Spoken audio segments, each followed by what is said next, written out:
RocSports, I'm back with another video. As you can tell by the title, this is my finals preview and a breakdown of what I saw in the conference finals. Let's get right into it.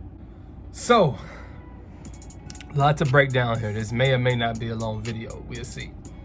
But let's get right into it. First thing first, we got to touch on Golden State closing out Memphis. Yes, Ja Morant wasn't there. Yes, Dillon Brooks missed games. But at the same time, this happens every year, man. Are we going to continue to do this every year? Yes, that's the truth. But let's be honest. Ja was there. Memphis does have a great record without Ja. Am I saying they could have beat Golden State without Ja? No. But who's to say they could have beat Golden State with Ja? We don't know. All we can do is play the games and assess what we saw. You know what I mean? We could do this literally every year, every sport, about if this person was there, if that person was there, you know what I mean? But I understand it. But nonetheless, we got to give Golden State their flowers, man. Particularly Steph, Klay, and Draymond. Shout out to Steve Kerr too, but not so much because, you know, we already touched on that with the Mark Jackson. Everybody has touched on that over the years. But people want to continuously overlook what Golden State has done, man. I mean, don't get me wrong. I feel like it's two sides of it. You got your fanboys, and then you got the people that hate. But then there's a small group of people too in the middle that's, you know, is not biased and it's reasonable. So what I want to say is, first thing first, shout out to Klaythompson, man. Real talk. To see him get emotional the other night when they won, that was everything, like as a sports fan, because I'm a Derrick Rose fan. I'm a Chicago fan. I'm a Chicago native, born and bred Bulls fan to the death of me. And to see the injuries that Derrick Rose went through when he was experiencing a lot of success, you know what I mean? So, but for him to continue to fight back and just still be in the NBA currently is a huge, it's just remarkable, you know what I mean? So I'm coming from that standpoint when it comes to Klay. Klay was somebody who was on top. You had the success. Klay had the Team USA success. Obviously, he won a couple rings. He obviously made a name for himself. As he is the sidekick, Klay could easily be a #1 option somewhere else at a lot of places. Let's be honest about that. He would see defenses differently, but at the same time, Klay is one of those, man. Yes, he may not be a on-the-ball type of dominant player, but he's just a different type of dominant player. So I'm saying all that to say, shout out to Klaythompson because he was a hell of a defender, like I said. He was an all-pro defender, all-team defender. Experienced success in the Olympics, experienced success in the playoffs, in the finals, individual success, team success. You broke team, you know what I mean? So you've done a lot. And then to have all of that snatched away, for you to pretty much not play, I don't know the exact count of days he missed, but multiple seasons. I'm sure it was close to 1,000 days or over 1,000 days or, you know, somewhere around there. But for him to let alone come back, but to come back with as amount of few games as it was in the regular season, come back to this type of intensity in the playoffs, deep playoff run, you still being asked to guard the toughest players on the other team, all of that. That's a lot, man. So salute to Klay, man. He deserves everything and then some right now. As well as Draymond and Steph. Steph don't get enough credit for the player that he is in terms of his dominance. At his height, how many players have we seen that dominant as Steph at that height? Let's be honest. In the history of the game, how many players? How many players just at that height have we seen lead a team to the finals and win it at that height? It's not too many. Let alone point guards, period. It's not too many that size. He changed the game, and he's one of one, obviously. I'm not trying to give a complete breakdown of each player. We know who these players are, but basically, I feel like, again, for them to be out of the mix for the last 2 years and then be right back in as soon as they back healthy together, them three, as soon as they back healthy together, and Draymond and Klay still was like, you know, not even 100%. It's like, man, that's dope to see, man. That's dope to see. And if this was your team, anybody that's watching this, if that was your team, regardless of team, that just went on the run since Golden State has been relevant, come on, man, y'all would be all over the media and people that don't give them their credit. Give these boys their flowers, man. They the real deal. This is an all-time great, special trio. Shout out to them, for real, for real. But Golden State is a deep ass team. You get past them three: Steve Kerr, Mike Brown, and then but as well as the whole organization, Lacob, all of them, Myers, shout out to all of them. But Jordan Poole, Andrew Wiggins, who's playing the best ball of his career, as well as Jordan Poole. Kevon Looney was huge in a lot of games last series. Kuminga, he's only gonna get better. If they get Gary Payton back, that's another defender for them, man. This is gonna be a great series. I'm excited. I'm excited. I'm excited. I don't think Golden State run by far was not as tough as, I mean, Golden State run was easier.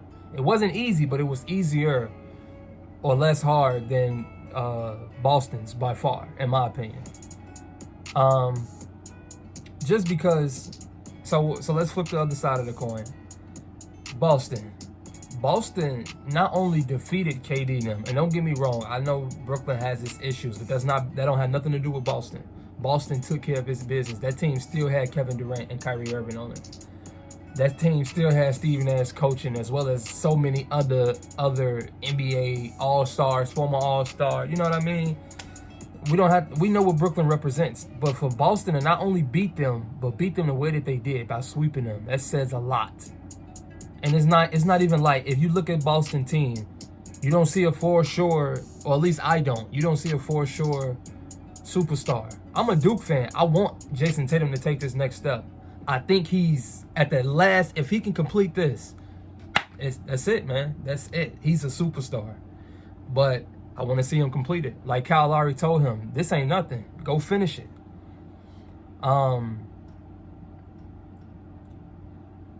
For them to defeat them, then go through Milwaukee, I don't care. Well, let me not say I don't care. I understand that Chris Middleton wasn't there, but at the same time, like we just said with Ja, this is every series, every team. We're going to talk about it in Miami. This is every team, every series. This is just the playoffs. Everybody's hurt around this time. Everybody's banged up. But for them to beat Milwaukee, the way that they was playing, that defense, that championship experience, that dog in Giannis, that vet, that dog in Drew Holiday, Bobby Portis. Yes, again, Chris Middleton wasn't there, but that's still a great basketball team with a great head coach. And they beat them. Yes, it took 7 games, but they beat them. And then we get to Miami. Jimmy is an all-time great playoff player, if you really want to be honest. And I understand that Kyle Lowry wasn't there a lot, and he had just came back. I understand that Tyler Hero wasn't there and just came back. But also the Celtics are missing Robert Williams, who's arguably their best or second best defender. You know what I mean? Especially if we talking in the paint. Like MarcussMart was hurt. Like they dealt with injuries too. But shout out to Boston, man. This is a deep team too. Grant Williams, Robert Williams, if he plays, because I don't think he's gonna play. Just with with how he's been looking. MarcussMart and Steph Curry. Just the fact that MarcussMart, because he's gonna guard multiple players, but just seeing him guard Curry in the clutch, I'm expecting it. But he gonna guard Klay. I'm expecting him to guard Klay. I'm expecting him to guard Jordan Poole. I'm expecting him to guard Wiggins. But at the same time, you got Jaylenbrown and Jayson Tatum who can play defense, and both are super athletic and long. And then you got Grant Williams, who is like I don't want to say a poor man's Draymond, but he can pretty much do everything that Draymond can do. He just needs the experience and a little bit more, years in his league. But this is going to be great, man, on both sides of the ball. Again, Boston is great defensively.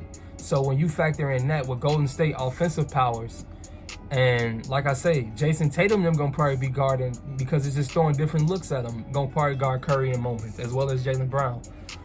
So, and then you got Wiggins. Jayson Tatum guarding Wiggins, and vice versa. Wiggins going to have to put it together again. Another great series. Golden State will need Wiggins to have a great series again. I don't think that they could just get by with Klay and Steph, and even Jordan Poole for that matter, because Draymond is not going to give you much points-wise. Draymond does what he does. People want to bash Draymond all they want to. Draymond can play on my team any day of the week. That leadership, that IQ, that passing ability, that defensive leadership, that defensive mindset, everything. Draymond can play on my team. So when you factor that in, though, and then with Boston, like I say, Udoka, first-year head coach, get his man some credit, man. I was one to believe that did not give Boston a credit at all. I was one to believe that this team should have been broken up. I was one to believe, I'll be first to say, I was one to believe that Jayson Tatum and Jaylenbrown could not play together, could not mesh, could not get this far. I still want to see them complete it. I'm really hoping that they can complete it. But at the same time, get his man some credit, man. He's a first-year head coach, and he just took out the teams that I just took out, the organizations that I just, and they here, first year. That's next level, man. That's really next level. In terms of this series, though, I don't know, man. This is a tough call. I've gone back and forth so many times. I want to go Boston just because I feel like they hot. They a little bit deeper. But they worry me, man. Like, just how they play in the clutch. The last game, the last two games, they was just terrible in the clutch. Particularly Jaylenbrown and Jaylenbrown and Tatum, lack of aggression in the fourth quarter. I just don't understand it. That's not going to get it done. If what happened last game and game 6 happens for Boston, they're going to get swept. Like, say that happened every game against Golden State. They're going to get swept. And you can do the same thing for Golden State, but they cannot afford for that to happen. Jayson Tatum and Brown both has to be big in big moments. Marcus Smart is not your big shot taker and maker. It has to be one of those two, obviously. So I favor Golden State slightly because of that experience. Like I said, that special trio, that's a lot of experience, man, as well as with Steve Kerr. So I'm going to say Golden State wins this in 7. I really, it was almost just like a coin toss, but I'm going Golden State in 7. May or may not do breakdowns here today. I may do a breakdown after the first 2 games in Golden State, then like before the switch over to Boston. But yeah, man, I'm excited. Let's gear up. Finals kick off Thursday. Let's do it. This is RocSports. I'm checking out. All of my boxing, NFL, and NBA fans, like, share, and subscribe, man. Keep coming back. I'm going to be dropping more content.